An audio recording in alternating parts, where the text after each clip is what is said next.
Ron Howard's 2013 movie Rush gives us a deep dive into Formula One in the 1970s. It is about the rivalry real Formula One drivers Niki Lauda and James Hunt shared, and their losses and triumph. Now, what makes it great, you might ask? Well, if you ask me, everything. Now, of course, I can't go over everything, so I'll just give you some highlights of the film.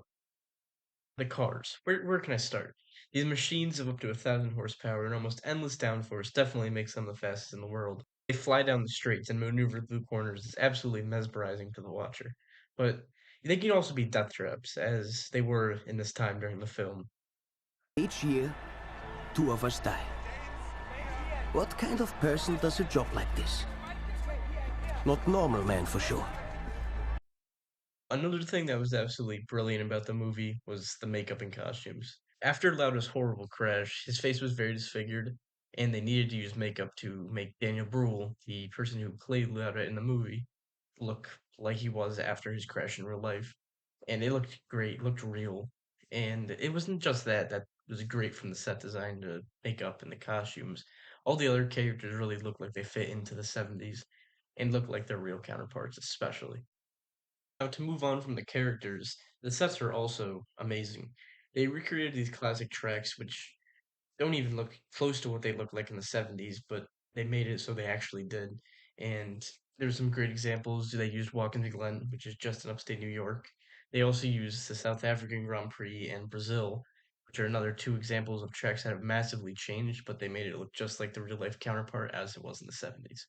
Now, also these tracks, when they were having these race scenes, they had the camera in great places. They had the lighting just perfect. That really gave you the sense of speed and adrenaline that these drivers had to get. Oh, it was still a movie, so it did use some artistic license, but it didn't take away from the movie at all.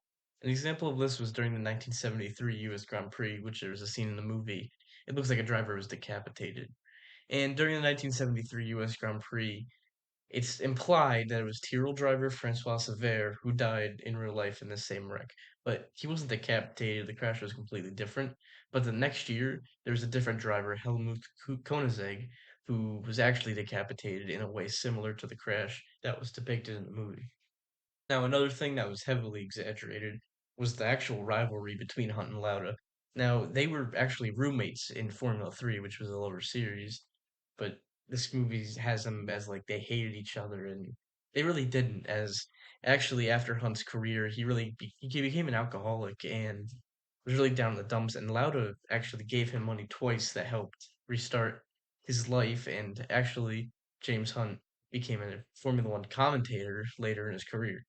Last thing I would like to talk about is the movie's use of running jokes throughout the movie. An example of this was when every time it seemed like James Hunt had a special occasion, Nicky had some progress that really just kind of pissed him off. Now, when James Hunt won Formula 3 Rookie of the Year, he was just figured out that Nicky Lauda had just bought his way into Formula 1. Or when his wedding celebrations were soured at the news that Lauda managed to drive for Ferrari, which is like the top team. Or after the 1975 season, Nicky himself showed up to the party that James Hunt was at to gloat that he became the world champion, not Hunt.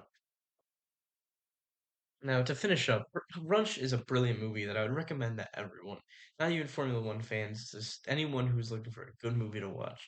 It's a great story, a great ending, great everything. It just puts something together that even if you don't understand anything about what it's actually based on, you can understand it.